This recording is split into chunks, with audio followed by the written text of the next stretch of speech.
Hi friends, this is Aman Tilak from AIIMS Delhi. आज की video में हम लोग टाइम वेस्ट नहीं करेंगे। 3 मंथ्स बचे हैं, 3 मंथ्स आपकी प्रिपरेशन के बचे हैं। एम्स में आप हो सकते हो, अपने ड्रीम कॉलेज में आप हो सकते हो, जो भी आप कॉलेज ड्रीम कर रहे हो, लेकिन उसके लिए अभी मेहनत करनी। मैं हमेशा से माना हूं कि आपने स्टार्टिंग में ठीक है जितनी भी मेहनत करी दैट इज फाइन, लेकिन लास्ट के 3 महीने are crucial, they are gonna decide your entire preparation journey. So today I have with me Alpana Kumari.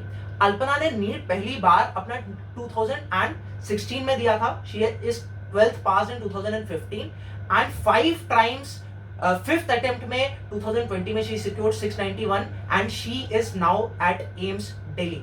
Fine, so Alpana start करते हैं। Alpana, please introduce yourself and how do you, कैसा लग रहा है यहाँ पर एम्स में आकर? माई सेल्फ अल्पना कुमारी। सो मुझे एम्स में आके मतलब बहुत ज़्यादा अच्छा लग रहा है। मैंने कभी सोचा नहीं था कि कॉलेज ऐसे होते हैं और कॉलेज की लाइफ ऐसी होती है। तो यहाँ आके obviously AIIMS is different from other colleges. So AIIMS में तो बहुत ही ज़्यादा अच्छा लग रहा है। तो जब से फ्रेशर पार्टी हुई तब से थोड़ा ज़्यादा अच्छा लग रहा है, रियलिटी है। तो मतलब सच में बहुत ज़्यादा अच्छा लगता है और ऑफकोर्स इसीलिए ये सबका ड्रीम कॉलेज होता है। तो वही है कि आपको उतना हार्ड वर्क करना पड़ेगा उस हिसाब का कि आप एम्स तक पहुंच सको। पहली चीज मैं पूछूंगा, दोस्तों सब रिलेवेंट है आपके 3 मंथ्स प्रिपरेशन में, इसलिए मैं जानबूझ के आपके सामने सारे सवाल पूछ रहा हूँ। Don't think this is irrelevant, please watch this video till the end. कभी अल्पना सोचा था तुमने कि एम्स में तुम्हारा सिलेक्शन होगा? नहीं, मैंने लिटरली नहीं सोचा था कि मैं एम्स तक पहुंच पाऊंगी, लेकिन हाँ जब मैंने नीट एग्जाम दिया तो फिर मुझे लगने लग गया था कि आई कैन।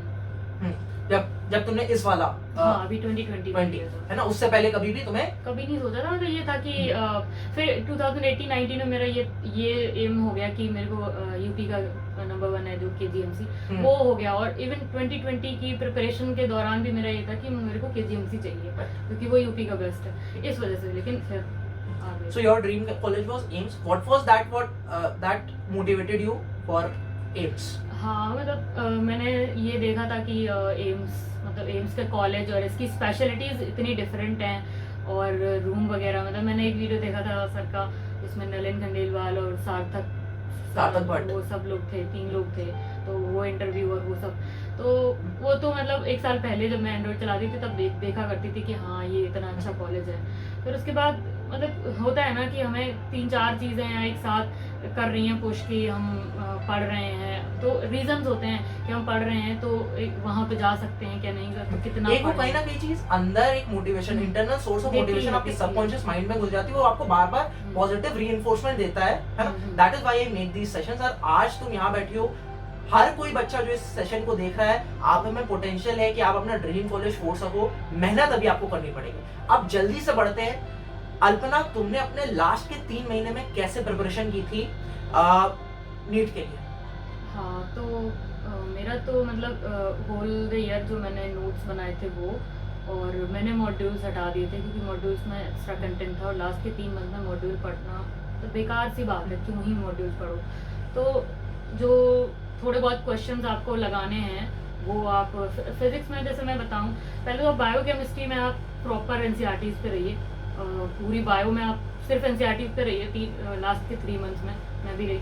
और केमिस्ट्री में आप इनऑर्गेनिक और ऑर्गेनिक के लिए टोटल एनसीईआरटी पढ़िए, उसके अलावा मत पढ़िए। लास्ट के 3 मंथ में तो मत ही पढ़िए। आप होल द ईयर आप पढ़ सकते हैं, मैकेनिज्म्स पढ़ सकते हैं, बाकी सारी चीज़ें और भी एडिशनल चीज़ें पढ़, लेकिन लास्ट के 3 मंथ्स में आप सिर्फ एनसीईआरटीज़ पे रहिए, ऑर्गेनिक एंड इनऑर्गेनिक। फिजिकल में आप क्वेश्चन प्रैक्टिस कर सकते हैं, इन टेक्स्ट और एग्जाम्पल्स देख सकते हैं, क्योंकि ये एनसीईआरटीज़ में ये तो मैं कहूँगी कि तो आपको लगा लेनी चाहिए। आ रहे हैं तो मतलब अच्छी बात है, और नहीं आ रहे हैं तो आप फिर सोर्स देखिए कि कहाँ से आप इसको एक्सप्लेनेशन कहाँ से ले सकते हैं। और फिजिक्स में भी आप क्वेश्चन प्रैक्टिस करिए एनसीईआरटी से।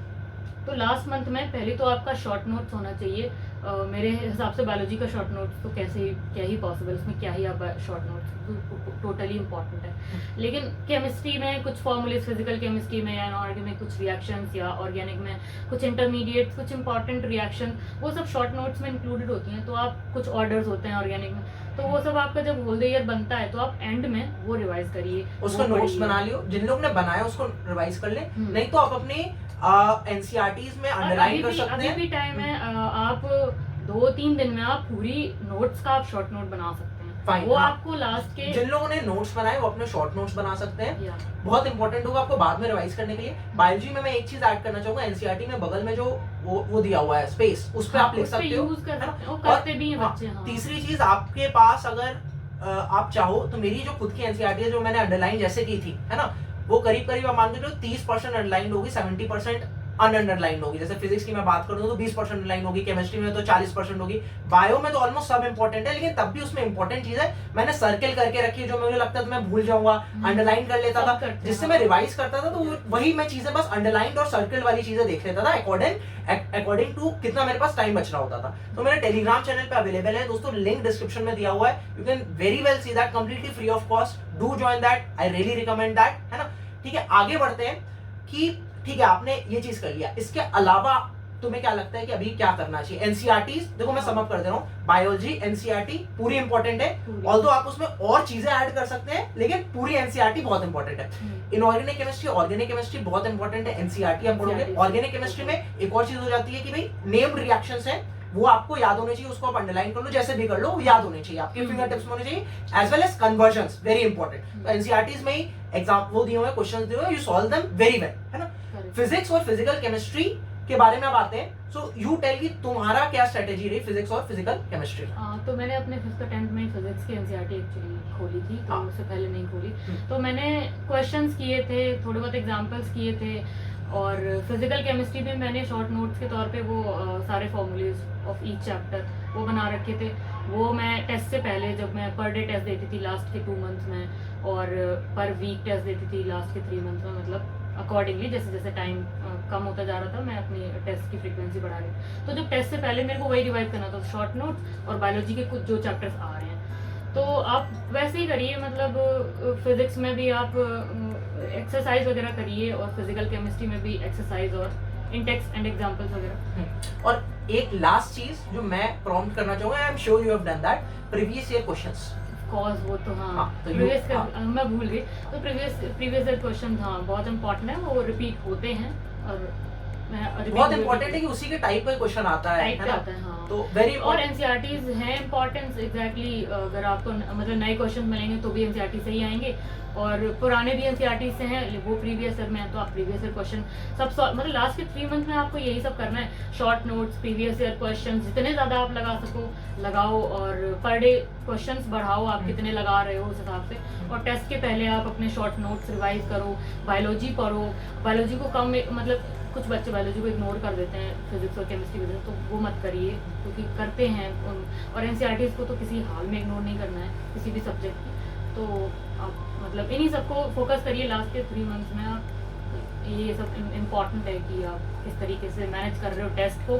टेस्ट भी प्रॉपर देते रहिए, जैसे जैसे टाइम कम होता जाए टेस्ट की फ्रीक्वेंसी बढ़ाइए, और शॉर्ट नोट्स बस यही सब प्रीवियस ईयर क्वेश्चन लगाते रहिए। बेसिक आपको जो क्या करना हो, एक और लास्ट चीज मैं सजेशन दूंगा, फिर मैं समाप्त कर दे रहा हूँ। लास्ट चीज आपको जो आप जो क्वेश्चन लगा रहे हो उसको टाइम के अकॉर्डिंग लगाना है, ऐसा नहीं कि आप कभी भी लगा ले रहे हो, टाइम के अकॉर्डिंग देना है, बहुत इंपॉर्टेंट है। जैसे फिजिक्स में आप ट्राई करो 1 मिनट 15 सेकंड तक आप सवाल कर लो, मैक्सिमम 1.5 मिनट तक कोई भी क्वेश्चन होना चाहिए।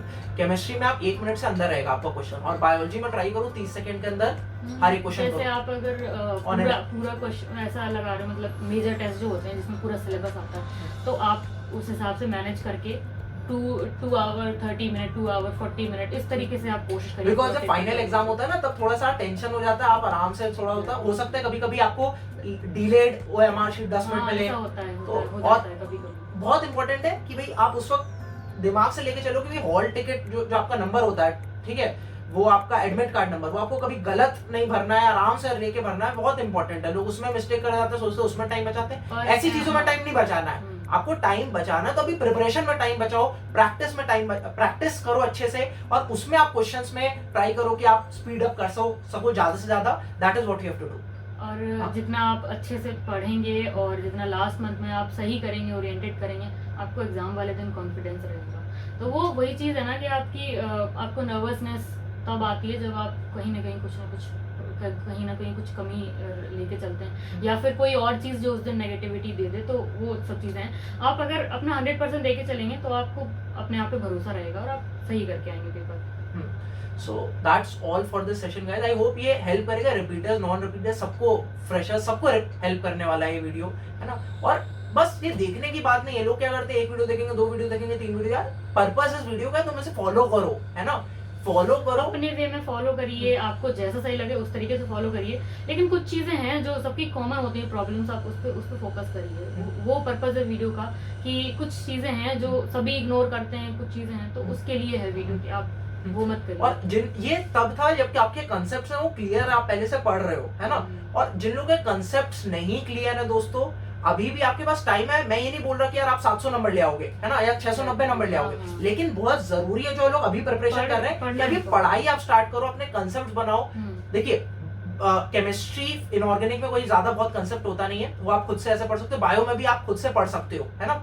मेन जगह जरूरत पड़ती है फिजिक्स में, फिजिकल केमिस्ट्री, ऑर्गेनिक केमिस्ट्री में सारे मैकेनिज्म समझने के लिए। तो अगर आपको वो टीचर्स जो कि आकाश, एलन और बड़ी बड़ी कोचिंग से जिन लोग का एक्सपीरियंस है वो 20 साल 25 साल पढ़ाने का, वो आप ज्वाइन करना चाहते हैं, उनसे आप पढ़ना चाहते हैं, डिस्क्रिप्शन में सारे इंपॉर्टेंट लिंक्स जो हैं वो अवेलेबल है। बहुत सारे फ्री सेशंस भी यूट्यूब के जो हैं उसके भी डिस्क्रिप्शन में लिंक है। Do consider watching them, they will help you for sure. अगर आप लुक कर रहे हैं कंसेप्ट्स बनाने के लिए, जो कि बहुत इंपॉर्टेंट है, बिना कंसेप्ट के मैं कहता हूं अगर आपकी नींव नहीं है स्ट्रॉन्ग बिल्डिंग की, तो आपकी बिल्डिंग कभी भी मल्टी स्टोरी बन ही नहीं सकती। So that is very important. ये सारी चीजें तब अल्पना की आप मानेंगे जब आपकी प्रिपरेशन, अल्पना इतने टाइम से प्रिपरेशन कर रही थी, ये सारी चीजें इसके फिंगर टिप्स पे थी, तब इसने ये सारी चीजें लास्ट में रिवाइज कर पाई। ठीक है, लास्ट में रिवीजन तभी हो पाया मैंने जब उसके कंसेप्ट, जैसे अल्पना ने अपने पिछले वीडियो में बताया था कि उसको 2 साल तो लगा था एनसीईआरटीज जो है she is from UP board, उसको समझने में टाइम लगा था। तो ऐसा मत समझिए कि भाई कि आपका ये आप कोई 3 महीने में आप कोई अमृत आपको कोई पिला देगा, आपका सिलेक्शन हो जाएगा, नहीं। It is a consistent approach. लेकिन जो बच्चे अभी प्रिपरेशन कर रहे हैं, मैं स्टार्ट करूंगा कि अभी जो स्टार्ट कर रहे हैं प्रिपरेशन, ऐसा नहीं बोल रहा कि 700 नंबर ला सकते हो, लेकिन क्या पता आपकी जो मार्क्स है अभी 200 नंबर से इंप्रूव हो सको के 500, 550, 600 हो सकता है, आपका सिलेक्शन के लेवल पर चले जाए, है ना। लेकिन इसलिए मेहनत करनी नहीं छोड़नी है। Fine. So that is my suggestion to you. Wish you all the very very best and thank you very much Alpana for being with us, sharing your commendable and giving your valuable time to our subscribers. I hope this would motivate them, inspire them to get to their dream college. Wish you all the very very best. Thank you very much for watching. Do consider hitting the like button if you like this video. Thank you. Stay tuned. Thank you.